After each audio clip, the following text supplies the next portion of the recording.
चक्षुरुन्मिलितं येन तस्मै श्रीगुरुवे नमः।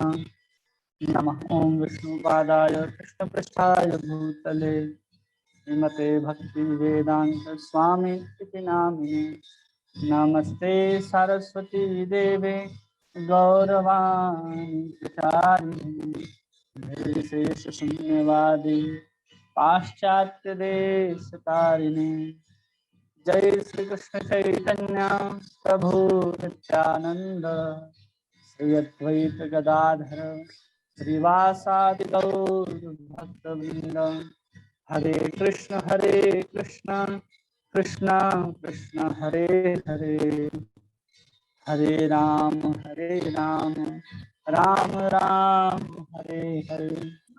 गुरुवे गौरचंद्राय राधिकाय तदालये कृष्णाय कृष्ण भक्ताय तद्भक्ताय नमो नमः।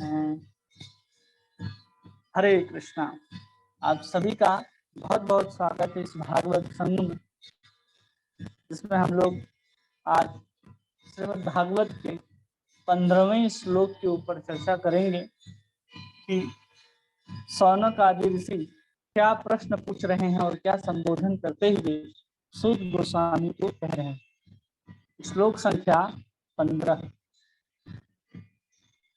यत्पाद संश्रयः सूतः मुनयः प्रशमायनः सद्य पुनत्युपृष्टा स्वधुन्यापि अनुसेवयः। कह रहे हैं कि हे सूत गोस्वामी, जिन महान ऋषियों ने पूर्ण रूप से भगवान के चरण कमलों की शरण ग्रहण कर ली है, वे अपने संपर्क में आने वाले को तुरंत ही पवित्र कर देते हैं, जबकि गंगा जल दीर्घ काल तक उपयोग करने के बाद भी पवित्र कर पाता है। क्या कह रहे हैं? यत् पाद संश्रयः सूतः, कमल जो है वो क्या कर देते हैं? चरणों की शरण ग्रहण करने मात्र से ही उनको पवित्र कर देते हैं, लेकिन गंगा जल जो क्या है, दीर्घ काल तक उपयोग करने के बाद ही आत्माओं को, जीवों को पवित्र कर पाती। ऐसा क्यों कह रहे हैं, इसको समझना है। तो पहले हम लोग देख रहे हैं कि श्लोक संख्या 13 में देखिए, वहां पर कहते हैं कि जो भगवान के नामों को सुनता है, कीर्तन करता है, गाता है, उन सब का क्या होगा? वो सब भव बंधनों से मुक्त हो जाएंगे। क्षेमाय च भूताय च, वहां पर कहते हैं। और फिर 14वें श्लोक में कहते हैं कि अगर कोई आपका नाम विवश होकर के भी लेता है, पहले तो प्रश्न के रूप में पूछ रहे हैं सौनक आदि ऋषि कि आप बताइए कि भगवान देवकी के गर्भ से और वसुदेव के पुत्र के रूप में जो जन्म लेते हैं वो क्या कारण है, और उन जन्मों के बारे में पूछ रहे हैं कि इनका जन्म जो है, इन प्रश्नों का, इन श्लोकों का अर्थ क्यों पूछा जा रहा है, इन श्लोकों को क्यों कहा जा रहा है, 13, 14 और 15, 16 आदि में क्या कहा जा रहा है। ये सब श्लोक में भगवान की महिमा कहाँ से डाल दी गई, इसको समझना है। तो इसको समझना है हम लोगों को। तो स्पष्ट रूप से यहाँ कहा जा रहा है 12वें श्लोक में कि बताइए कि देवकी के पुत्र के रूप में और वसुदेव के पुत्र के रूप में भगवान क्यों जन्म लिए। अब यहाँ पर प्रश्न उठ सकता है कि किसी भगवान ने जन्म लिया है देवकी और वसुदेव के पुत्र के रूप में, तो उनके जन्म की गाथा को श्रवण करके क्या होगा। प्रश्न हो सकता है ना किसी का कि हम क्यों उनके जीवन चरित्र को गाएं, अगर भगवान ने जन्म लिया है तो। भगवान अजन्मा होकर के भी जन्म लेते हैं, तो हम उनकी जन्म लेने के बाद उन्होंने जो जो लीलाएं की हैं, जो जो उन्होंने चरित्र में अपनाया है, उन सबको श्रवण करके, कीर्तन करके क्या होगा। उसी के रूप में अगला श्लोक कहते हैं कि जो इसको गाता है, सुनता है, वो इस संसार के भव बंधन से मुक्त हो जाता है। और फिर आगे के श्लोक में कहते हैं जो विवश होकर के भी नाम ग्रहण करता है, नाम ग्रहण करने मात्र से ही वो तुरंत सद्य विमुच्यते है, वो तुरंत ही इस संसार से मुक्त हो जाता है। ये दोनों बात वहां पर कही जा रही है। इसलिए कही जा रही है क्योंकि वहां पर जो प्रश्न पूछा गया है वो भगवान के विषय में पूछा गया है। और उनके जन्म आदि के बारे में इसलिए पूछा जा रहा है कि भगवान ने स्वयं अपने गीता में कहा है कि जन्म कर्म च मे दिव्यम एवं यो वेति तत्वतः त्यक्त्वा देहम पुनर्जन्म नैति मामेति सो अर्जुना। जो मेरे जन्म और कर्म को ठीक से समझ जाता है, उसको जान जाता है तत्व के रूप में, तो उसको फिर इस भौतिक जगत में जन्म नहीं लेना पड़ता, वो सीधा भगवत धाम पहुंच जाता है। अब यहाँ पर भगवान ने तो गीता में बात कही, अब उसी बात को प्रमाणित करते हुए, उसी बात को विस्तार से समझाते हुए यहाँ पर सौनक आदि ऋषि इन सब श्लोकों को कह रहे हैं प्रश्न पूछने के बाद कि उन्होंने जन्म लिया है, तो जन्म की गाथा को हम पूछ रहे हैं, तो उसे सुन करके क्या लाभ होगा? तो कह रहे हैं जो कहेगा उसको भी लाभ होगा और जो सुनेगा उसको भी लाभ होगा। और फिर कह रहे हैं कि चलो वहां तो सुनने की जिज्ञासा है मुनियों के अंदर, लेकिन कुछ लोग हैं जो भव बंधन में फंसे हुए हैं, वो कैसे अपने लाभ को उठा सकते हैं? आपल संस्कृते घोरा जो श्लोक आया, इसमें कहते हैं यन नाम विवशो गृणन, विवश होकर के भी अगर कोई नाम ले ले, भगवान कृष्ण का चिंतन कर ले, तो उस समय में भी उसके जितने भी पाप हैं, जितने भी उसके भव बंधन हैं, सब धीरे धीरे समाप्त हो जाते हैं। चाहे आप जिज्ञासा पूर्वक नाम लें या फिर ऐसे ही किसी को संबोधित करते हुए, किसी को उद्बोधन करते हुए, किसी को संबोधन करते हुए अगर हम भगवान कृष्ण का नाम ले लेते हैं, तो भी हम सबका उद्धार संभव है। और तब जाकर के हम लोगों को इस 15वें श्लोक में कह रहे हैं यत् पाद संश्रयः सूतः मुनयः प्रशमायनः सद्यः पुनत्यो पुनन्ति उपपृष्टा स्वधर्मन्यो आपहनुसेवयः। कह रहे हैं इतना सब कुछ होने के बाद कि सब लोगों ने क्या कर रखा है कि भगवान का कीर्तन, भगवान का नाम, ये सब कुछ है, लेकिन इन सब का नाम लेना, इन सब को सुनना, इस सब के लिए अगर कठिन होता है, कई बार होता है ना कि हम भगवान की लीलाओं कथाओं को नहीं सुन पाते हैं, बहुत ज्यादा व्यस्त होने के कारण हम उनका कीर्तन भी नहीं कर पाते हैं, तो उसके लिए यहाँ कह रहे हैं यत् पाद संश्रयः सूतः, जो किसी ऐसे महान ऋषियों का जो पूर्ण रूप से भगवान के चरण कमलों की शरण ग्रहण कर रखी है, जो पहले से भगवान को का भक्ति करता है, जो भगवान का भक्त हो चुका है, जिसके चारों तरफ केवल और केवल भगवान की लीलाएं ही प्रकट रहती हैं, ऐसा भक्त, अगर ऐसे भक्त की हम लोग शरणागति ले लेते हैं, तो कह रहे हैं कि संपर्क में आने मात्र से ही वो तुरंत पवित्र हो जाता है। तो एक भजन है ना वैष्णव भजन में कि तुम्हारा हृदय सदा गोविंद विश्राम, जब मैं आपका दर्शन करता हूं तो दर्शन करने मात्र से ही मैं पवित्र हो जाता हूं। क्यों पवित्र हो जाता हूं? तो कहते हैं उस भजन में कि आपके हृदय में सदा गोविंद भगवान जो हैं वो विराजमान रहते हैं। फिर कहते हैं गंगा पराशे हुइला पावन, जब हम गंगा में स्नान करते हैं तब जाकर के हम पवित्र होते हैं, और तुम्हारा दर्शन, केवल और केवल इन वैष्णवों का दर्शन करके ही हम पवित्र हो जाते हैं। वैष्णव की इतनी बड़ी महिमा है, जो भगवान के शरणागत हैं उनकी इतनी बड़ी महिमा है कि केवल और केवल उनका दर्शन करने मात्र से ही हम पूर्ण रूप से शुद्ध हो सकते हैं, केवल और केवल। वो भजन कौन सा है, किसी को याद है? इस भजन में आता है वो हरे कृष्ण प्रभु जी, हाँ वो वाला भजन है ना। वैष्णव हाँ ठाकुर वही दयाल वैष्णव सागर। ठाकुर जी, बहुत अच्छा भजन है प्रभु। तो उसमें कहते हैं कि आपके हृदय में सदा जो है वो गोविंद विश्राम करते हैं, इसलिए हम आपका सिर्फ दर्शन करने मात्र से ही हम पवित्र हो जाते हैं। देखिए भजन है,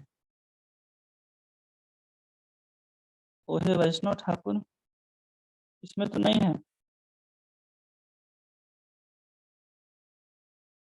हाँ हरे कृष्ण तो, प्रभु जी, एक बार करुणा करो, हाँ, गलती हो गया।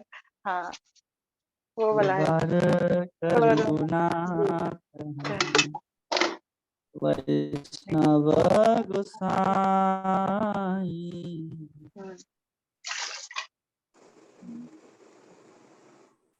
बार करुणा करो।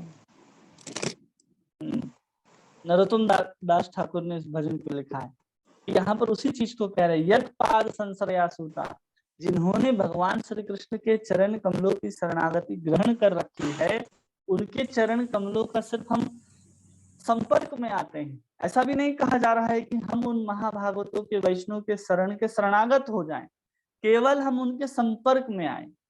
जो शरणागत हैं उनके संपर्क में आने की बात कही जा रही है। उसी को नरोत्तम दास ठाकुर कहते हैं, यही बार करुणा करो वैष्णव गोसाई, पतित पावन तुम बिना कहे नाई, कि तुम्हारे बिना जो पतित पावन है वो दूसरा कोई नहीं है। क्यों नहीं है? तो इसके आगे जो कहा जा रहा है इसी श्लोक में, क्या कह रहे हैं कि पुनंती, जो पवित्र करते हैं। कौन पवित्र करते हैं? तो स्वर धुन्यहा, पवित्र करने वालों में सबसे श्रेष्ठ कौन है? गंगा। आपह जलह अनुसेवया, अगर हम बहुत दिनों तक गंगा का सेवन करेंगे तब जाकर के हम पवित्र हो सकते हैं। और उसी बात को यहाँ पर कह रहे हैं, यहाँ निकट गेले पाप दूरे जाए, केवल हम भगवान के भक्तों के निकट जाते हैं तो हमारे हृदय में जितने भी संताप होते हैं वो अपने आप कम होने लग जाते हैं। हम किसी वैष्णव को देखते हैं कि हाँ, उन्होंने कंठी माला धारण कर रखी है, तिलक लगा रखा है, उन्होंने शिखा धारण कर रखी है, तो हमें उनके प्रति विशेष प्रकार का एक आकर्षण होता है कि अरे ये कहाँ से आ रहे हैं। जैसे हम कहीं दूर जाते हैं, जैसे वृंदावन मायापुर के अलावा कहीं और है, तो भक्त तो देखने के लिए नहीं मिलते, तो कहीं भी कोई तिलकधारी दिख जाते हैं, कंठीधारी दिख जाते हैं, तो उनके प्रति विशेष आकर्षण होते। वो भक्त तो किसी हरे कृष्ण वाले भक्त लगते हैं, वो किसी इस्कॉन के भक्त लगते हैं, वो चैतन्य महाप्रभु के अनुयायी लगते हैं, तो हमारा उनके प्रति एक विशेष प्रकार का रुझान आ जाता है, तो जिससे हमारा हृदय जो है उनको देख करके अपने आप आनंदित हो जाता है। चलो अपने जैसा कोई व्यक्ति तो मिला, ये तो अपना ही संबंधी लगता है, तो उसके कारण भी हमारे हृदय की जो पवित्रता है वो बढ़ जाती है। एमन दयालु प्रभु के केबा कोथा पाए, इतना दयालु प्रभु जो हैं वो कहाँ जाएंगे तो हम प्राप्त कर लेंगे, कहीं जाएंगे तो हम प्राप्त नहीं कर लेंगे। कहते हैं भागवत में ही श्लोक आता है कि सबसे दुर्लभ क्या है? तो मनुष्य का शरीर प्राप्त करना, और उससे भी दुर्लभ क्या है? तो बोलते हैं वैकुंठ पति भगवान को प्राप्त करना, और उससे भी दुर्लभ क्या है?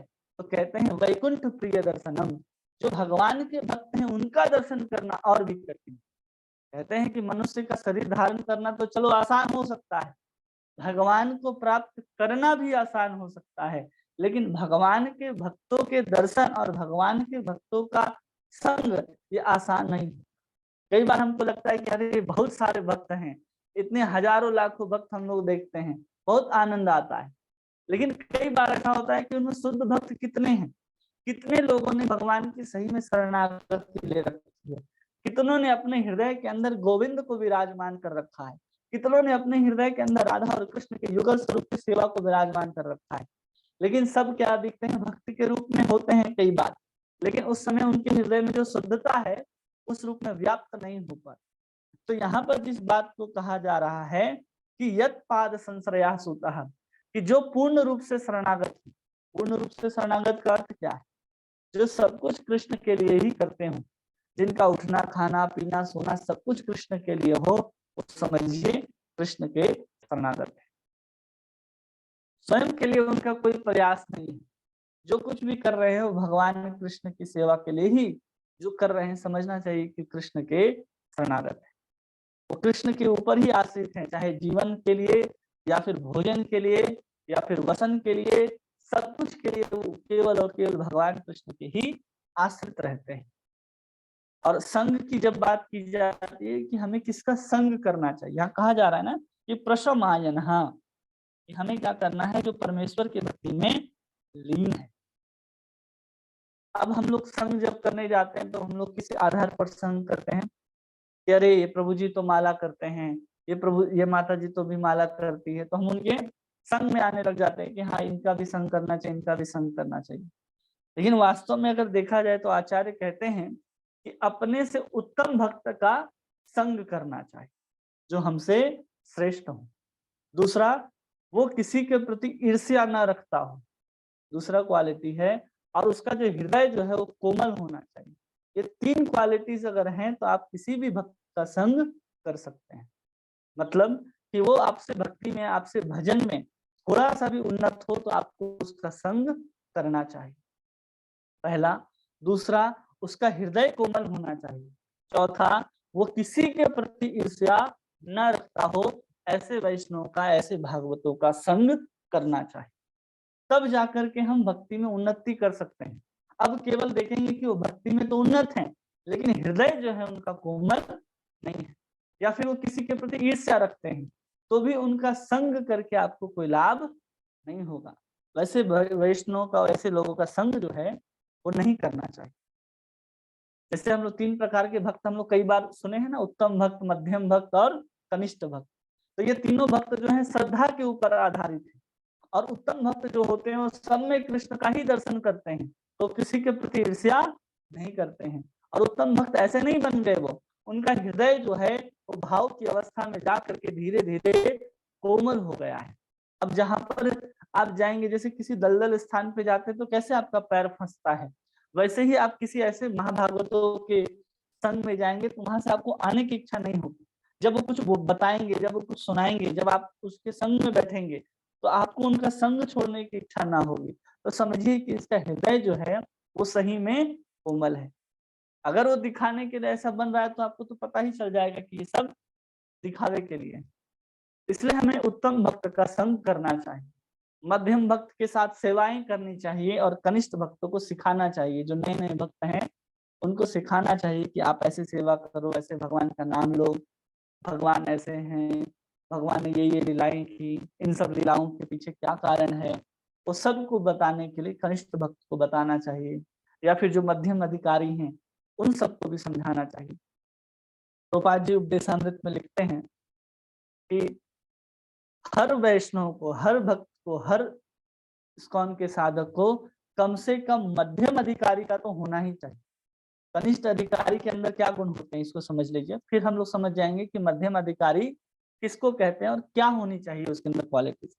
तो कनिष्ठ अधिकारी वो है जिसकी श्रद्धा जो है अभी बहुत कोमल है, उसको कोई भी कुछ समझाएगा तो उसकी ओर चला जाएगा। कोई बोलेगा चलो कृष्ण की सेवा मत करो, चलो कहीं और चलते हैं, किसी और साधन में लगते हैं, भक्ति के अतिरिक्त किसी और अन्य साधन में, तो भक्त कहाँ चला जाएगा, उसके पीछे पीछे चला जाएगा।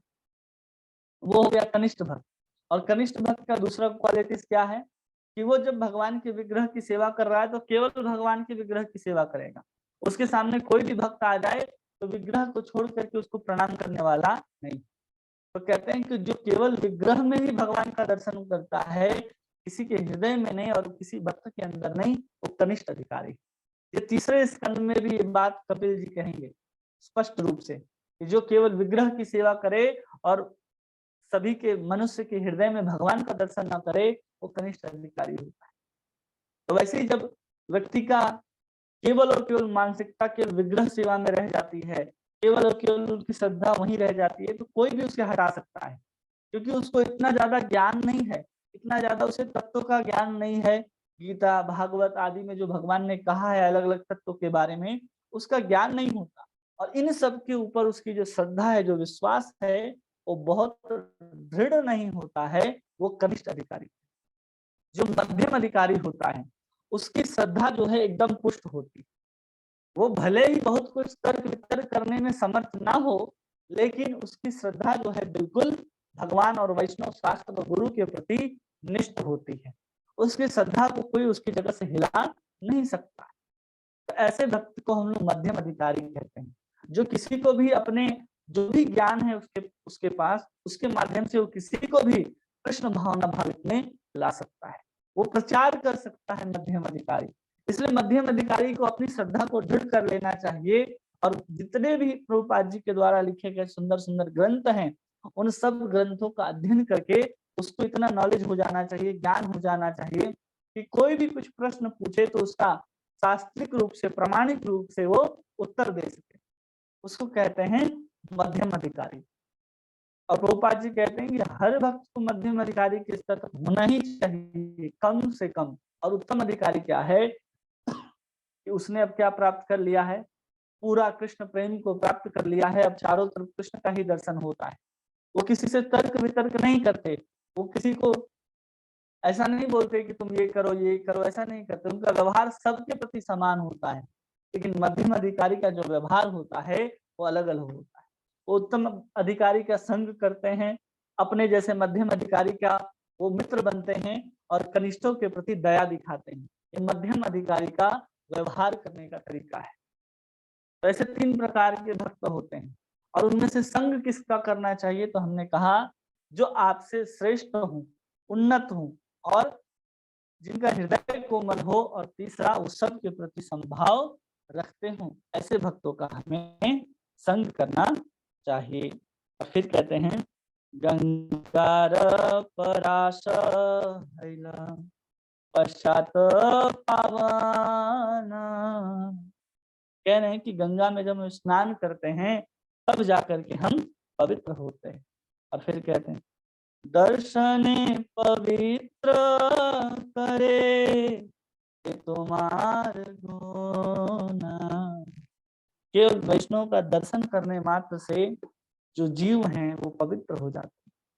जब प्रभुपाद जी कहीं चलते थे तो देखिए कितने सारे हिप्पी थे। प्रभुपाद जी को देख करके ही उनके हृदय में ऐसी जिज्ञासा आती थी कि अरे कौन जा रहा है, ये कौन ऐसा दिव्य पुरुष जा रहा है, और लोग उनके पीछे पीछे चलते थे। क्यों चलते थे? क्योंकि उनके प्रति एक आकर्षण होता है, उनके प्रति उनके हृदय से एक दिव्य वाइब्रेशन, एक दिव्य ये निकल रहा होता है जिससे लोगों को लगता है कि इनके पास जाने से आनंद मिलेगा। जैसे हम किसी वैष्णव को देखते हैं, बड़े बड़े जो हमारे इस्कॉन के जो सन्यासी हैं उनको देखते हैं तो कितना आनंद आता है।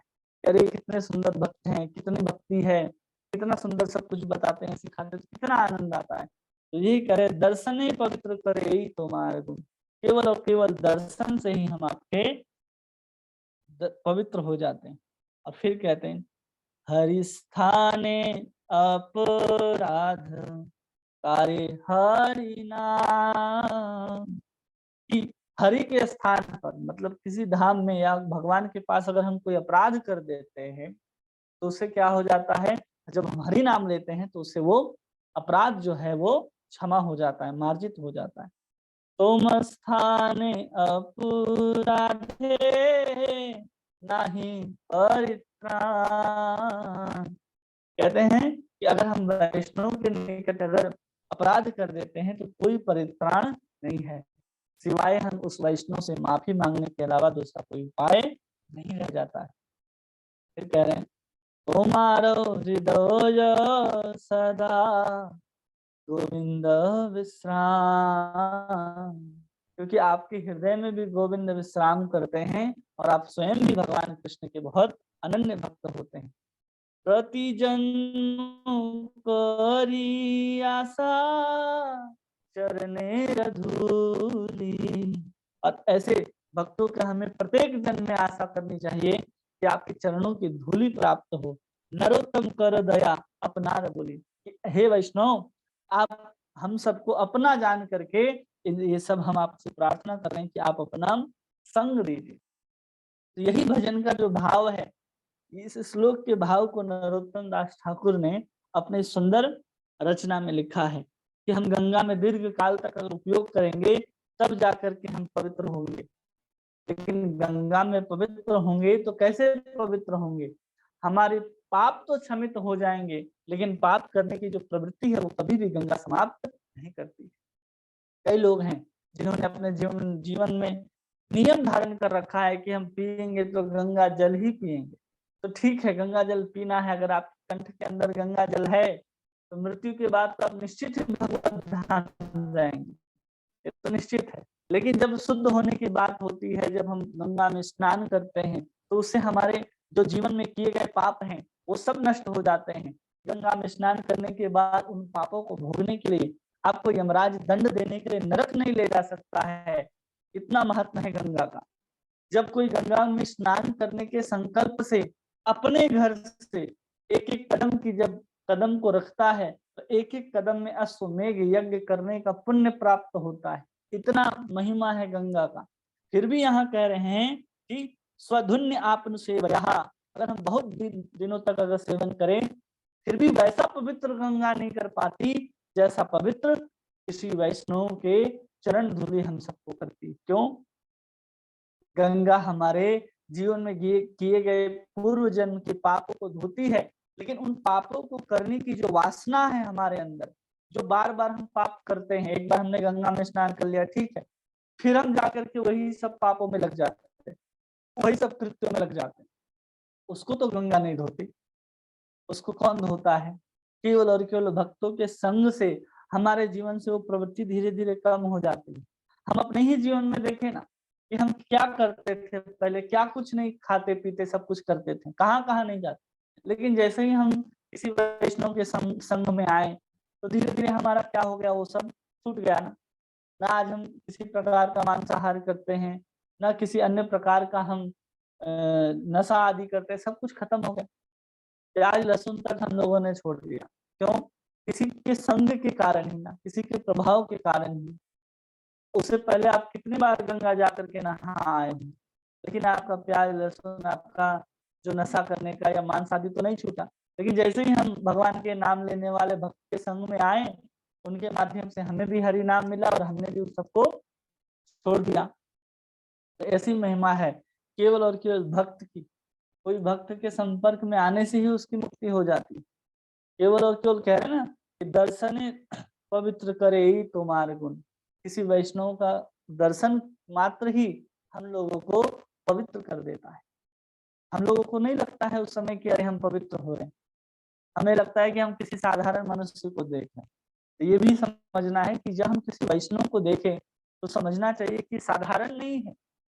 जैसे हम किसी विग्रह को देखें, उसमें धातु बुद्धि कर लें तो हमारा उद्धार नहीं है। हम तुलसी को देखें और उसमें साधारण वृक्ष की कल्पना कर ले तो भी हमारा उद्धार नहीं है। और चरणामृत प्राप्त करके भी हम साधारण जल समझ ले तो भी हमारा उद्धार नहीं है। किसी वैष्णव को भी हम साधारण मनुष्य समझ ले तो भी हमारा उद्धार नहीं है। और अपने गुरु को भी हम साधारण समझ लें तो भी हमारा उद्धार नहीं है। इन सबको कभी भी साधारण नहीं समझना चाहिए। जो विग्रह है वो साक्षात भगवान है, जो तुलसी है वो साक्षात वैकुंठ में विराजने वाली राधा और कृष्ण को मिलन कराने वाली साक्षात देवी है। उन्हीं से तो हम लोग प्रार्थना करते हैं ना कि सेवा अधिकार दिए कर निज दासी, कि आप हमें क्या कीजिए, सेवा का अधिकार दीजिए और निज दासी बना दीजिए। हम लोग यही प्रार्थना करते हैं और उन्हीं से तो मांगते हैं हम लोग कि हमें वृंदावन का वासी बना दीजिए, कृपा करो करे सारे वृंदावन वासी, कि आप हमें वृंदावन का वासी बना दीजिए। इनसे प्रार्थना करते हैं, तुलसी महारानी से। अब उसी तुलसी महारानी को हम साधारण वृक्ष, साधारण पौधा समझ करके ये सब प्रार्थना गाएंगे कि राधा कृष्ण सेवा करे ये विलासी, तो कोई लाभ होने वाला नहीं है। इसलिए हमें समझना चाहिए कि कितना सब कुछ कह रहे हैं। अब तुलसी महारानी से हम लोग क्या कुछ नहीं कहते। जो चैतन्य महाप्रभु का असली भाव है, जो असली भाव देने के लिए आए हैं, वो तो हम तुलसी प्रार्थना में ही गाते हैं। क्या गाते हैं? हे निवेदन धर सखियानुगत करो, सेवाधिकार दिए करो निज दासी। सखी अनुगत करो। किसी भी जो मंजरी है, सखी आदि हैं, ललिता विशाखा जो रूप मंजरी हैं, लवण मंजरी हैं, लालू मंजरी हैं, ये अष्ट प्रकार की मंजरियां हैं, अष्ट प्रकार की सखियां, उनके अनुगत करो ताकि हम उनकी सेवा कर सके। सेवा अधिकार दियो करो निज दास। तो कैसे हम उनसे प्रार्थना कर सकते हैं जब उनको साधारण समझेंगे? विग्रह को हम भोग लगाते, अर्पण करते, उनको भी साधारण समझेंगे तो हमारा उद्धार होने वाला नहीं है। जो चरणामृत है, जो भगवान के अभिषेक के बाद जो हमें प्राप्त होता है, उसको हम साधारण जल समझ लेंगे तो भी हमारा उद्धार संभव नहीं है। उसी प्रकार हम किसी भी वैष्णव को चाहे कैसा भी दिखता हो, जैसे उदाहरण देते हैं उपदेशामृत में रूप गोस्वामी कहते हैं, जैसे गंगा जब प्रवाहित हो रही है तो जब बरसात के दिन होते हैं तो उसके ऊपर देखिए बहुत सारे गंदगी, बहुत सारे फेन, बहुत सारे खरपतवार बह करके आते हैं। तो क्या उन पतवारों के बहने से वो गंगा हमको पवित्र करेगी या नहीं करेगी? जैसे गंगा जो है गंदगी से भर गई, उसके बाद हम उसमें स्नान करेंगे तो भी हमारे जीवन के पाप ताप जाएंगे या नहीं जाएंगे? स्पष्ट रूप से जाएंगे। तो वैसे ही किसी भी वैष्णव के अंदर किसी प्रकार का रोग, किसी प्रकार की दुश्चिंताएं, दुष्व्यवहार दिखता तो समझना चाहिए कि अभी इसके जीवन में भक्ति का प्रवाह जो है वो बाढ़ की तरह आया है। और जैसे ही बाढ़ समाप्त हो जाएगा तो पुनः ये धीरे धीरे, जैसे गंगा बरसात के बाद एकदम निर्मल स्वच्छ बहती है और उसके पहले मटमैले रूप में बहती है, तो किसी भक्त के अंदर कोई दोष भी दिखे तो भी उसको समझना चाहिए कि वैष्णव है, उनका सम्मान करना चाहिए। आप उनका संग करें या न करें, लेकिन उनमें दोष बुद्धि कभी नहीं रखें। और गुरु में कभी भी साधारण मनुष्य नहीं समझना चाहिए। हम लोग मंगल आरती में गाते हैं ना कि यस्य प्रसादात भगवत प्रसादो, कि उन्हीं की कृपा से हमको प्राप्त होगा। वंदे गुरु श्री चरणारविंदम, हम गुरु के चरणों में प्रार्थना करते हैं, हम उनको नमस्कार करते हैं। क्यों? क्योंकि हम उनको समझते हैं कि जो गुरु जो है हमेशा भगवान के दिव्य लीलाओं में संलग्न रहते हैं, सेवा में रत रहते हैं। तब जाकर के हम लोग इतना सुंदर मंगल आरती विश्वनाथ चक्रवर्ती ठाकुर ने लिख करके दिया है कि हम संसार दावानल से तप्त हैं। तब जाकर के हम क्या कर रहे हैं, आपकी कृपा रूपी जो बादल है घना घना तुम आप उसको बरसाइए। ऐसे गुरु के चरणों में हम लोग शरणागत होना चाहते।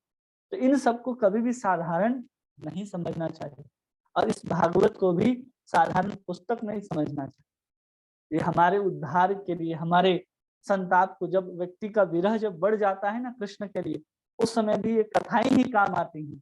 और जब संसार से हृदय जल रहा होता है तो भी भक्त के जो दिव्य लीलाएं हैं, कथाएं हैं भगवान की, वही हम लोगों को उन सब से दुखों से दूर करते हैं। इसलिए हमें उन भक्तों के संग में आकर के इन सब का श्रवण कीर्तन आदि करते रहना चाहिए। उसी को यहाँ पर कह रहे हैं, यत् पाद संश्रया सूता मुनेः प्रशमायनः सद्य पुनन्ति उपसृष्टा स्वधूनि अपः अनुसेवयः, कि हमें उनके संपर्क में आना चाहिए जो हमें तुरंत पवित्र कर देते हैं। अब तात्पर्य में देखते हैं प्रभुपाद जी क्या लिखते हैं। श्री भगवान के शुद्ध भक्त पवित्र गंगा जल से भी अधिक शक्तिशाली होते हैं। मनुष्य गंगा जल के दीर्घ काल के प्रयोग से ही आध्यात्मिक लाभ पा सकता है, किंतु भगवान के शुद्ध भक्त की कृपा से मनुष्य तुरंत ही पवित्र हो सकता है। अब इसको समझे, ये इतने लाइन हमने पढ़ा ना। अब जब सुखदेव गोस्वामी को, राजा परीक्षित को जब श्राप लगा कि आज से 7वें दिन आपको तक्षक जो है आकर के डसेगा, अब डसेगा तो उन्होंने सब राजपाट को छोड़ दिया और छोड़ करके कहाँ जाकर के बैठे हैं, गंगा के किनारे। तो गंगा राजा परीक्षित का उद्धार कर सकती थी या नहीं कर सकती थी, ये बताइए। स्पष्ट रूप से है कि गंगा कर सकती थी। हम लोग कहते हैं ना चरणामृत पीने से पहले क्या कहते हैं, जब हम लोग चरणामृत लेकर के ग्रहण करते हैं और कहते हैं ना कि यद पाद, कि हम उनके चरणों से निकले हुए जो चरणामृत है उसको अगर हम लोग ग्रहण करते हैं तो पुनर्जन्म न विद्यते, विष्णु पादोत्कम पित्वा पुनर्जन्म न विद्यते। अगर हम लोग भगवान श्री कृष्ण के उस चरणामृत को पीते हैं तो हमारा जो पुनर्जन्म होने वाला नहीं, हम मुक्ति को प्राप्त कर सकते हैं। और गंगा भी भगवान के चरणों से निकली है। और राजा परीक्षित भी 7 दिन के लिए जब उनको श्राप लगा तो कहाँ जाकर के बैठे, गंगा के किनारे। अब वहां भी उनका उद्धार संभव था। 7 दिनों तक गंगा का सेवन करते तो गंगा उनके हृदय में स्पर्श में, शरीर से स्पर्श होने मात्र से ही मुक्ति देने में समर्थ है गंगा। लेकिन उसके बाद भी वहां जाकर के वो इंतजार में बैठे राजा परीक्षित कि कोई भक्त आए। क्यों? क्योंकि जैसे गंगा पवित्र करेगी उससे श्रेष्ठ कौन पवित्र करेगा, कोई भक्त।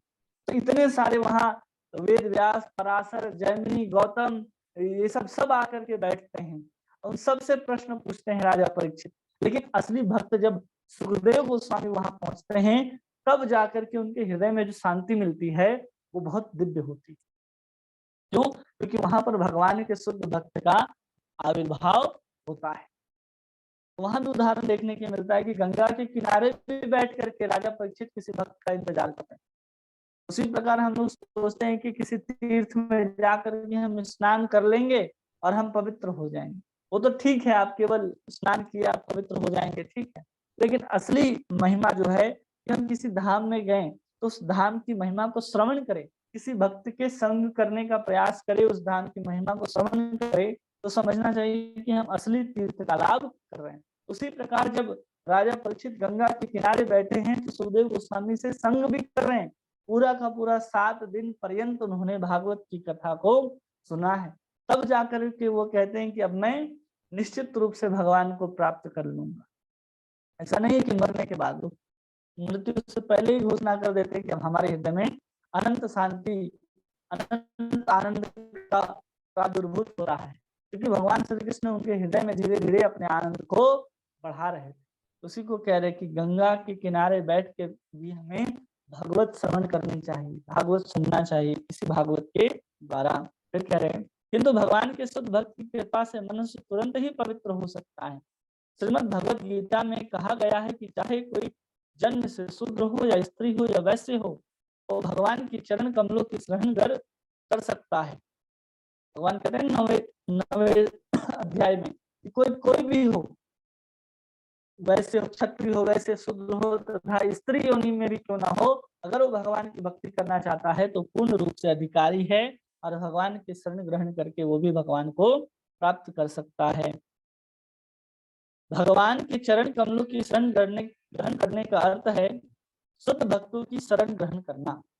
क्या लिखा यहाँ पर देखिए, बहुत सुंदर बात लिखा तो बात है कि भगवान की चरण कमलों की शरण ग्रहण करने का अर्थ है शुद्ध भक्तों की शरण ग्रहण करना। हम लोग सोचते हैं कि सीधा जाकर के भगवान को पकड़ लेंगे, सीधा भगवान के एकदम गले लग जाएंगे तो भगवान हमारे हो जाएंगे। अरे ऐसा थोड़ी होता है। जो भगवान के प्रिय भक्त हैं उनके माध्यम से हम भगवान के पास जाएंगे तो भगवान हमें देखेंगे, नहीं तो भगवान और आप ऐसे सीधा पहुंचेंगे तो भगवान बोलेंगे अरे ऐसे कैसे आ गया। भगवान ने विधान को बना करके रखा है सृष्टि में। भगवान भी जब स्वयं आते हैं तो उन्होंने भी यहाँ पर शिक्षा दीक्षा सब ग्रहण करते हैं। चैतन्य महाप्रभु जब स्वयं आए तब भी उन्होंने ईश्वर पूरी पाद से दीक्षा ग्रहण करी, तब जाकर के वो कहते हैं कि हाँ हम गुरु शिष्य परंपरा में है और भगवान के शरणागत।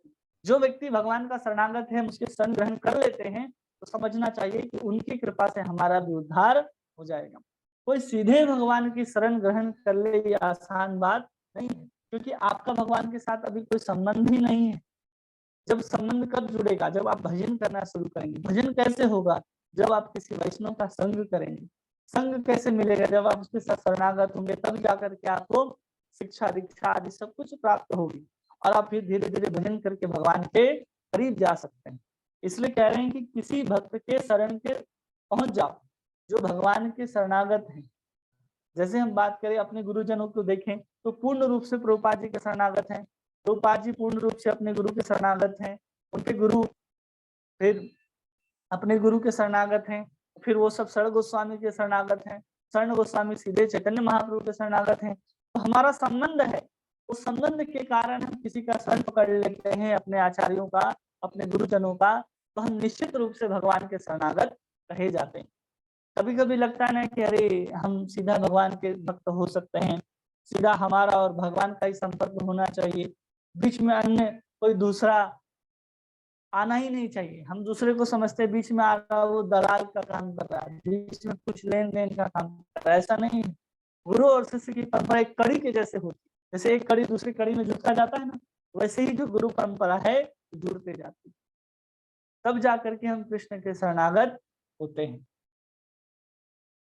फिर कह रहे हैं जिन भक्तों ने एकमात्र कार्य भगवान की सेवा करनी है वे प्रभुपाद तथा विष्णुपाद कहलाते हैं। जिन्होंने एकमात्र केवल और केवल भगवान की सेवा का ही जीवन भर संकल्प ले रखा है उनको हम लोग क्या कहते हैं, प्रभुपाद। क्यों? प्रभु के पाद, जो भगवान श्री कृष्ण के जो चरण हैं उनको पाद कहते हैं, और उनकी ही सेवा जिन्होंने जीवन भर धारण कर रखी है उनको कहते हैं प्रभु पाद या फिर विष्णुपाद भी कहते हैं। ऐसे भक्तों के भगवान के चरण कमलों के प्रतिनिधि होने का घोषक है। जो ऐसे भक्त होते हैं वही असली प्रतिनिधि हैं, गुरु होने के योग्य हैं। वह तुरंत शुद्ध हो जाता है। जो उन्हें स्वीकार कर लेता है अपने गुरु के रूप में वो तुरंत ही शुद्ध हो जाता है। भगवान के ऐसे भक्त भगवान की समान ही आदरणीय। जो भगवान के ऐसे भक्त होते हैं जो भगवान के पूर्ण रूप से शरणागत है, अपना जीवन भगवान की सेवाओं के प्रति, प्रचार के प्रति जिन्होंने दे रखा है, तो समझना चाहिए कि वो भगवान के समान ही सम्माननीय है। वो भगवान नहीं है, इस बात को स्पष्ट रूप से समझिए कि गुरुदेव कभी भी भगवान नहीं हो सकते, लेकिन गुरु को भगवान के समान ही सम्मान देना चाहिए। और फिर कह रहे हैं क्योंकि वे भगवान की गुह्यतम सेवा में संलग्न रहते हैं। गुह्यतम सेवा का मतलब जब हम लोग मंगल आरती गाते हैं तो उसमें कहते हैं ना कि निकुंज निकुंज में भगवान क्या करते हैं, शयन करते हैं, वहां भगवान की आराम से सेवा की जाती है। निकुंज यूनो रति केली सीधे यायाली भीयु तिरपेक्षणीय तत्रापि दक्षा ततिवल्लभस्य वंदे गुरु श्री चरणारविंदम। तो गुह्यतम लीला में क्या है, निकुंज यूनो, उस निकुंज में विराज करके आपके गुरुदेव जो हैं, हमारे गुरुदेव जो हैं, वहां पर सेवा करते रहते हैं। तो उसी को कह रहे हैं कि गुह्यतम सेवा में संलग्न रहते हैं और वे उन पतित आत्माओं को भव सागर से उद्धार कराते हैं। और वे ही हमारे इस भव सागर में जन्म मृत्यु जरा व्याधि के चक्कर से हम लोगों को बाहर निकालते हैं। जिन्हें भगवान अपने धाम में वापस बुलाना चाहते हैं, शास्त्रों के अनुसार ऐसे शुद्ध भक्तों का सेवक भगवान भगवान कहा जाता है। शास्त्रों के अनुसार ऐसे शुद्ध भक्तों को सेवक भगवान कहा जाता है। क्या कह रहे हैं प्रभुपाद जी कि ऐसे जो शुद्ध भक्त हैं, जो भगवान की सेवा में लगे रहते हैं, जो उनके सेवा में लगे रहते हैं, उनको क्या कह रहे हैं, सेवक भगवान। वो क्या है, सेवक भगवान। अब यहाँ पर जो सेवक भगवान है किनको कहा जा रहा है, ये सेवक भगवान यहाँ पर बलराम जी को कहा जा रहा है। बलराम जी जो हैं वो हमारे आदि गुरु हैं। जितने भी गुरु हैं उन सब के गुरु कौन है, बलराम जी। और वही बलराम जी कौन है, कृष्ण से अभिन्न है। कृष्ण जैसे भगवान है वैसे बलराम भी भगवान है। दोनों में कोई अंतर नहीं है, केवल देह दो है दोनों का, कृष्ण और बलराम का। लेकिन कृष्ण कौन है, सेव्य भगवान है, और बलराम कौन है, सेवक भगवान है। वही कह रहे हैं कि वो सब क्या करते हैं, हम पतित आत्माओं को उद्धार कराते हैं जिन्हें भगवान अपने धाम में बुलाना चाहते हैं। और शास्त्रों के अनुसार ऐसे शुद्ध भक्तों को सेवक भगवान भी कहा जाता है। मतलब जो गुरु के प्रतिनिधि हैं वो सब बलराम जी के सूचक हैं, और बलराम जी क्या है, सेवक भगवान हैं। और हम सब भी उन्हीं की सेवा में, उन्हीं के द्वारा हम कृष्ण की सेवा में लगाए जाने वाले हैं। इसलिए हम लोग कौन कहलाएंगे, सेवक भगवान। भक्त, शुद्ध भक्त का निष्ठावान शिष्य अपने गुरु को भगवान का तुल्य मानता है। भगवान के तुल्य, भगवान नहीं मानता, भगवान के तुल्य मानता है, किंतु अपने आप को भगवान के दासों का भी दास समझता है। यही शुद्ध भक्ति का मार्ग है। लेकिन अपने आप को क्या समझता है कि हम उनके भक्तों के भी दास हैं। दास दासानु दास, वही शुद्ध भक्ति का मार्ग है। इस तात्पर्य में बहुत सुंदर बात बताया इस श्लोक में कि अगर हमें भगवान को प्राप्त करना है तो हमें क्या करना है, किसी शरणागत भक्त की शरणागति ग्रहण करनी है, पहला चीज। दूसरा बता रहे हैं कि उनमें श्रेष्ठता क्या है, तो कह रहे हैं कि गंगा से भी वो ज्यादा पवित्र करने में श्रेष्ठ होते हैं। क्योंकि गंगा में हम बहुत दिनों तक अगर हम स्नान आदि करें, सेवन आदि करें, तब हम शुद्ध होंगे, लेकिन केवल दर्शन मात्र से पवित्र हो सकते हैं। ऐसे शुद्ध भक्तों के दर्शन हैं। और फिर कह रहे हैं कि हमें कैसे भगवान मिलेंगे, कैसे शरणागत होंगे, जिन्होंने भगवान की शरणागति ग्रहण कर रखी है, उनके शरणों को हम ग्रहण कर लें तो हम भगवान के शरणागत हो जाएंगे। जैसे गुरु परंपरा में कि सबसे पहले कृष्ण के शरणागत कौन है, ब्रह्मा जी, ब्रह्मा जी के कौन, नारद जी, नारद जी से व्यास जी, फिर वैसे धीरे धीरे परंपरा हम तक पहुंचती है। तो हम लोग कौन हैं, भगवान के शरणागत ही कहे जाते हैं। और फिर कह रहे हैं कि गुरु जी जो हैं हमको तुरंत उद्धार कर सकते हैं। वही लोग गुरु हैं जो किसी परंपरा से जुड़े हों, और शास्त्र उसे सेवक भगवान कहता है। अगर कोई अपने आप को भगवान के दासों का भी दास समझता है कि हम भगवान के दास नहीं हैं, बल्कि भगवान के दासों के दासों के दासों के हम दास हैं, तो कह रहे प्रभुपाद जी यही शुद्ध भक्ति का मार्ग है। कोई कहे नहीं हम भगवान के ही दास हैं, ऐसा नहीं, वो शुद्ध भक्ति का मार्ग नहीं। भगवान के भक्तों का दास अगर कोई अपने आप को समझता है तो ही वो असली में शुद्ध भक्ति का मार्ग में चल रहा है। तब जाके भगवान प्रसन्न होते हैं कि देखो इसके अंदर विनीत कितनी है, इसके अंदर दीनता कितनी है, कि सीधा मेरे पास ना आकर के वो भक्तों की सेवा कर रहा है। जब हम नित्य वृंदावन में पहुंचेंगे और हमें अपने अंदर जिज्ञासा होगी कि नहीं हम सीधा बहुत सुंदर हमने फूलों का हार बनाया है, तो हम राधा और कृष्ण को अपने खुद से पहनाएं। तो ऐसा नहीं होगा। क्यों? क्योंकि आप अपने जहाँ पर नित्य वृंदावन में जब पहुंचेंगे नित्य शरीर धारण करके, तो वो आपने जो बहुत सुंदर हार बनाया है, वो हार को आप रूप मंजरी को देंगे, और रूप मंजरी किसको देगी? ललिता सखी को देगी, और ललिता सखी फिर उस माला को पहनाएंगी। तब जाकर के आपके हृदय में आनंद आएगा। आप सोचेंगे हम जाकर के सीधा पहना दें, तो आनंद भी नहीं आएगा। क्योंकि आनंद जो है ना, वो जितना दूर होता है ना कृष्ण से, वो उतना बढ़ता जाता है। जो कृष्ण से नजदीक है उसको अलग आनंद है, उसके दूर जितने होंगे उसको और ज्यादा आनंद, उसको और ज्यादा आनंद। जैसे किसी पानी का बूंद देखते हैं, एक जगह गिरता है तो कैसे दूर दूर तक जाता है। जितना जितना दूर जाता है उतना दूर में उसका विस्तार होता है। वैसे ही कृष्ण का प्रेम है, जो जितना दासों का दास बना हुआ है वहां पर, उसको उतना ज्यादा आनंद आता है। इसलिए यहाँ पर कहा जा रहा है कि अगर कोई दासों का दास बनता है तो यही शुद्ध भक्ति का मार्ग है।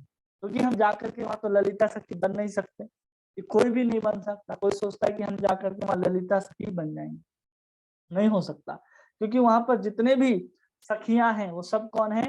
राधा रानी की काय व्यू हैं, उनके ही शरीर से निकली हुई सब हैं। चाहे वो ललिता हो, विशाखा हो, तुंग विद्या हो, इंदुलेखा हो, चित्रा हो, विशाखा हो, वो सब कौन है? उनके ही अंग से निकली हुई सब विग्रह हैं।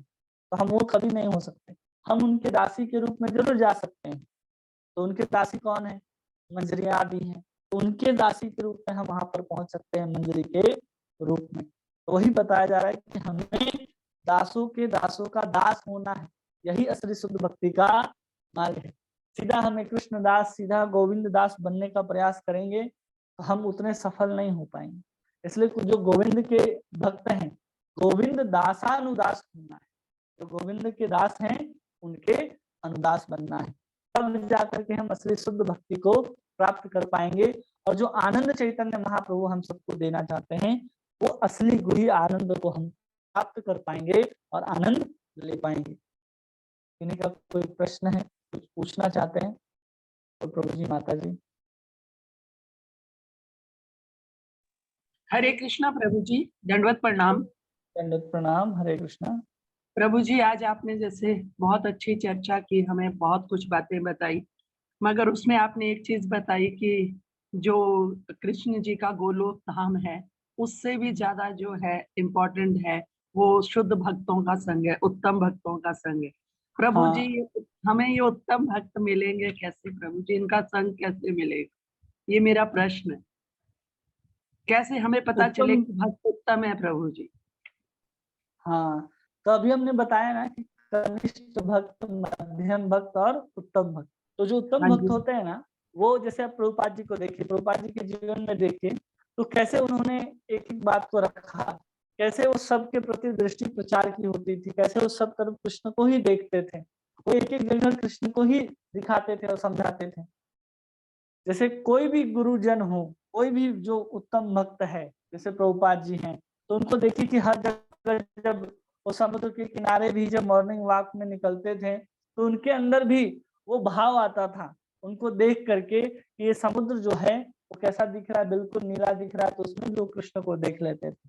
कोई एक वक्त एक बार जा रहे थे प्रभुपाद जी के साथ, तो उन्होंने देखा कि एक चिड़िया जो है बहुत प्रयास करके घोंसला बनाती है किसी बिल्डिंग में, और फिर बाद में उस जो बिल्डिंग का मालिक होता है उस घोंसले को गिरा देता है। तो प्रभुपाद जी हंसते हुए शिष्यों को बताते हैं कि देखो, ऐसे ही ये संसार है कि हम एक एक तिनका, एक एक ईंट, एक एक पाई पाई जोड़ करके घर बनाएंगे, लेकिन काल कर्म के बाद वो शरीर, वो या तो घर हमें छोड़ करके चला जाएगा या हम घर को छोड़ करके चले जाएंगे। तो हर जगह देख करके वो लोगों को कैसे कृष्ण भावना भावित में लाना है, इसी का वो प्रयास करते रहते। तो जब हम किसी का संग करें ना, तो देखें कि वो हमेशा निरंतर किसकी चर्चा करता है, वो कृष्ण के अलावा भी और कुछ करता है। अगर कृष्ण चर्चा और कृष्ण सेवा के अलावा अतिरिक्त कोई कार्य है उसके पास, तो समझना चाहिए कि वो शुद्ध उत्तम भक्त नहीं है। क्योंकि जो उत्तम भक्त की यहाँ पर प्रभुपाद जी जो कह रहे हैं, तो निरंतर क्या करता है, भगवान की चरण कमलों की सेवा करता रहता है। उस जो भी करेगा वो कृष्ण के लिए ही करेगा। तो समझना चाहिए कि उत्तम भक्त है, और वो हमेशा ही किसी के प्रति द्वेष नहीं रखेगा, उसके प्रति किसी के प्रति ईर्ष्या नहीं होगी। तो समझना चाहिए कि ये उत्तम भक्त होने जा रहे हैं या हो रहे हैं या हैं। और अगर और स्पष्ट रूप से इसको समझना है तो समझ जाइए कि जो एकांत में बैठता हो, जो कभी कभी हम लोग देखते हैं ना कि जो चुपचाप कुछ ना कुछ कर रहा है, कृष्ण का नाम ले रहा है, 24 घंटे नाम लेता हो, तो उसको भी उत्तम भक्त ही समझना चाहिए, क्योंकि निरंतर उसके मुख से कृष्ण का नाम निकल रहा है। या तो नाम निकल रहा हो या 24 घंटे कृष्ण की सेवा में रत हो। ऐसा नहीं है कि 24 घंटे कृष्ण की सेवा में रत है और नाम नहीं ले रहा, तो फिर वो उत्तम अधिकारी नहीं कहा जाएगा। सेवा भी हो, नाम भी हो, हरि चर्चा भी हो, हरि प्रचार भी हो, हरि नाम का सबको दान भी हो, तो समझना चाहिए कि उत्तम अधिकारी है। तो ऐसे भक्त हमें कहाँ मिलेंगे? आपका प्रश्न ये है कि ऐसे भक्त हमको कब और कैसे मिलेंगे? तो ऐसे भक्तों का मिलना जो है वो अत्यंत दुर्लभ है, क्योंकि हमने बताया ना कि सबसे दुर्लभ क्या है कि हमारे मनुष्य का शरीर मिलना, उससे भी दुर्लभ है भगवान को प्राप्त करना, और उससे भी दुर्लभ है उनके जो प्रिय भक्त हैं उनको प्राप्त करना। तो ये बहुत दुर्लभ चीज है। इसलिए तो भगवान कहते हैं ना कि मैं अपने भक्तों के, शुद्ध भक्तों के पीछे पीछे चलता हूँ, और वो जहां पर अपने कदम को उठा करके आगे बढ़ जाते हैं तो वहां की चरण धूलि को उठा करके भगवान भी अपने मस्तक पर धारण करते हैं। ऐसे होते हैं उत्तम भक्त, ऐसे होते हैं शुद्ध भक्त। तो इनका मिलना बहुत कठिन है। भगवान भी प्रयास करते हैं कि हाँ ऐसे भक्त मिले, ऐसे भक्त मेरी सेवा करें। तो हम मनुष्य हैं, तो हमें केवल और केवल भगवान से प्रार्थना करनी है कि हमें किसी उत्तम भक्त का संग प्राप्त हो। अगर हमें किसी जीवित रूप में प्राप्त नहीं हो रहे, हम किसी के पास जा नहीं सकते, तो जो ग्रंथ होते हैं, इस ग्रंथों के माध्यम से, जैसे प्रभुपाद जी ने इस सुंदर भागवत को लिखा है, इस तात्पर्य को, तो हम इनको पढ़ करके किसका संग कर रहे हैं? वास्तव में श्रील प्रभुपाद जी का। वो भी एक परम भक्त है, परम भागवत है, उत्तम भक्त, इनका संग कर रहे हैं। अब इस भागवत के अंदर जो सूत गोस्वामी है, कौन है? वो भी महाभागवत है, वो भी शुद्ध भक्त हैं। तो उनके वचनों के माध्यम से हम उनका संग कर रहे हैं। जब आचार्यों के ग्रंथों को पढ़ेंगे, टीकाओं को पढ़ेंगे, तो हम इनडायरेक्टली रूप से, अप्रत्यक्ष रूप से ही हम उनका संग कर रहे होते हैं। संग का क्या मतलब होता है? हम लोग समझते हैं कि संग का मतलब होता है कि हम उसके पास जाएं, उनके साथ बैठे, तो ये संग कहलाता है। नहीं, कहीं भी कोई भी व्यक्ति हो, अगर हम अपने और उनके विचारों का आदान प्रदान जब होता है, जब हम उनके विचारों को सुनते हैं, उनके वचनों को सुन करके जब हमारे जीवन में जब प्रभाव पड़ता है, कुछ बदलाव आता है, तो समझना चाहिए कि हम संग कर रहे हैं। नहीं तो हम केवल वहां पर जा करके उनका दर्शन करके आ जाएंगे और बोलेंगे हमने उनका संग किया। तो ये तो संभव है कि आपने दर्शन किया तो आपके जितने प्रकार के पाप हैं वो तो दूर हो जाएंगे, लेकिन उनके संग से जो प्रभाव होना है, जो आगे चल करके आपको कृष्ण के प्रति जो प्रीति होनी है, वो नहीं होगी। वो कब होगी? जब आप उनसे कुछ श्रवण करेंगे, उनके श्रवण से जब आपके अंदर प्रभाव पड़ेगा, परिवर्तन आएगा, तब उसको हम लोग कहते हैं संग करना। केवल साथ बैठने से संग नहीं होता। आप कहीं यात्रा में जाते हैं तो आप बस में, ट्रेन में बहुत सारे लोग का संग करते हैं, 50 लोग एक बस में बैठे होते हैं, तो क्या हो जाता है? कुछ नहीं होता।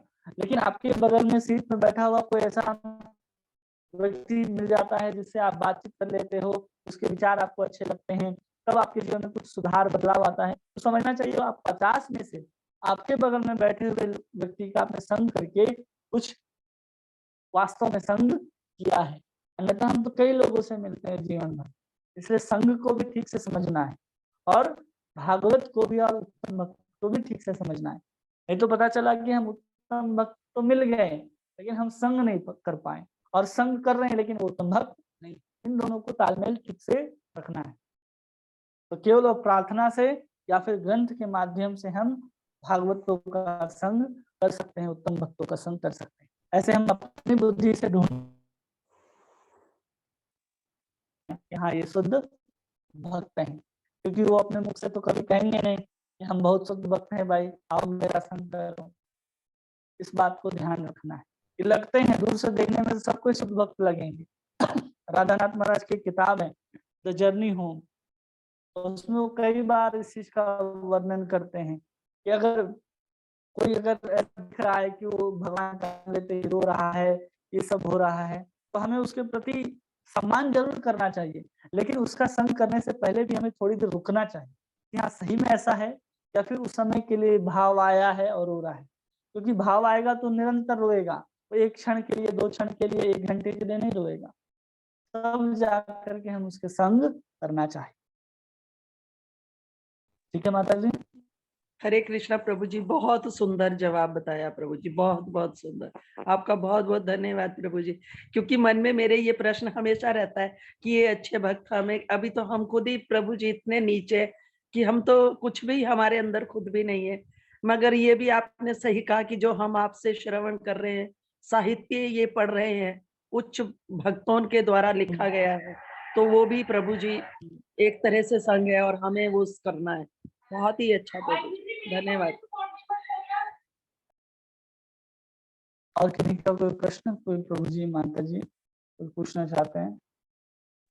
हरे कृष्ण प्रभु जी। हरे कृष्णा।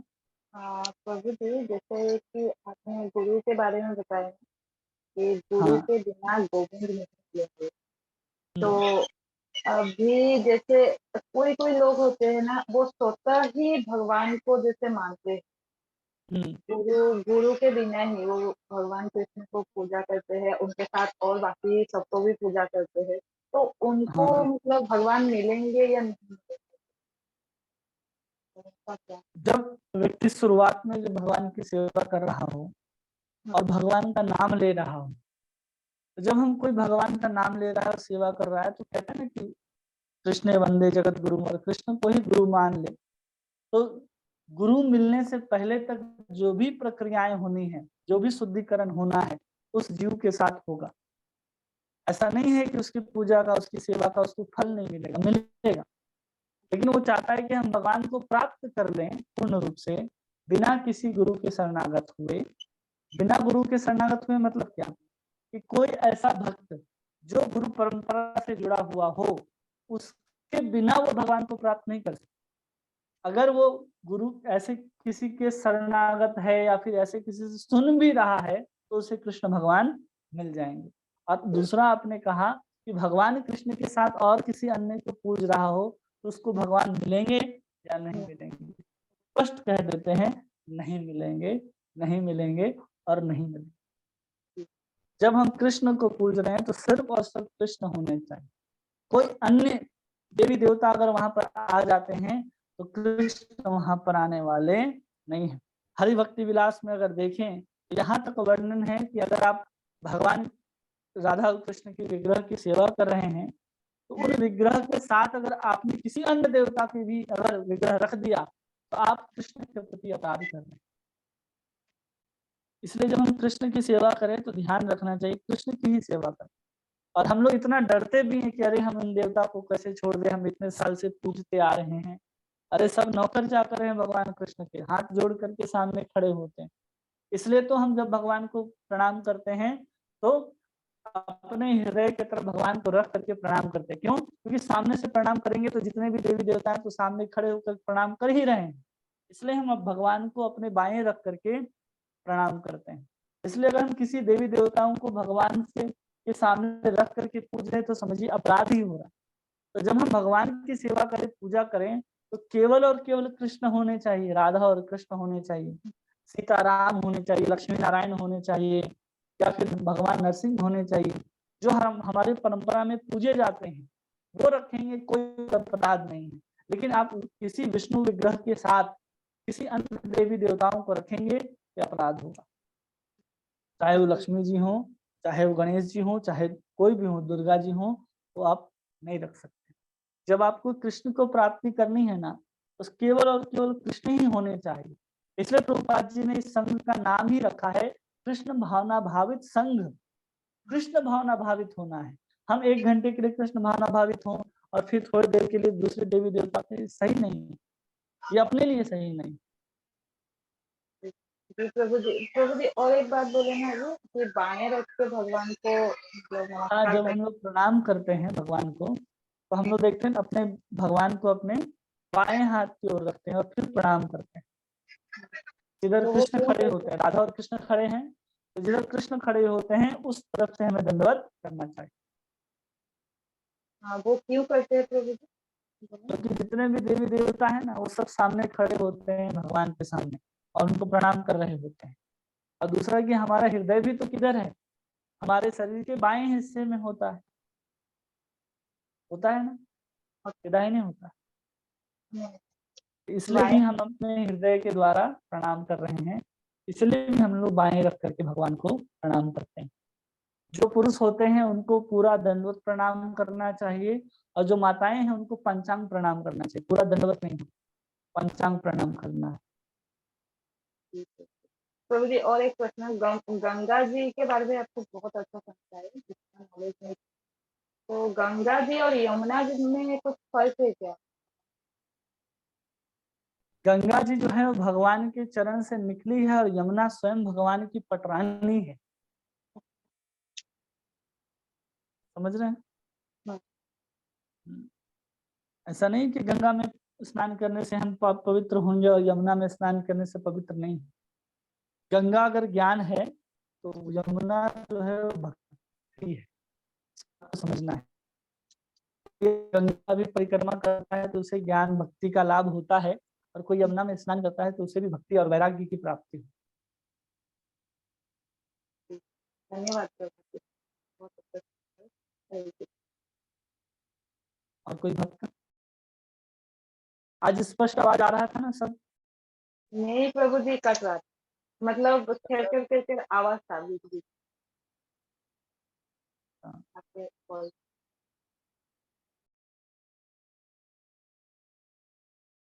ठीक है। हरे कृष्णा कृष्ण कृष्ण हरे हरे, हरे राम राम राम हरे हरे। वाञ्छाकल्पतरुभ्यश्च कृपा सिन्धुभ्यैव च पतितानां पावनेभ्यो वैष्णवेभ्यो नमो नमः। अनंत कोटि वैष्णव की जय, वैष्णव ठाकुर की जय, श्रील प्रभुपाद की जय, नामाचार्य श्रील हरिदास ठाकुर की जय, हरे कृष्ण महामंत्र की जय, श्रीमद् भागवत महापुराण की जय। हरे कृष्णा। आप सभी का बहुत बहुत धन्यवाद। हरे कृष्ण। हरे कृष्ण, दंडवत प्रणाम।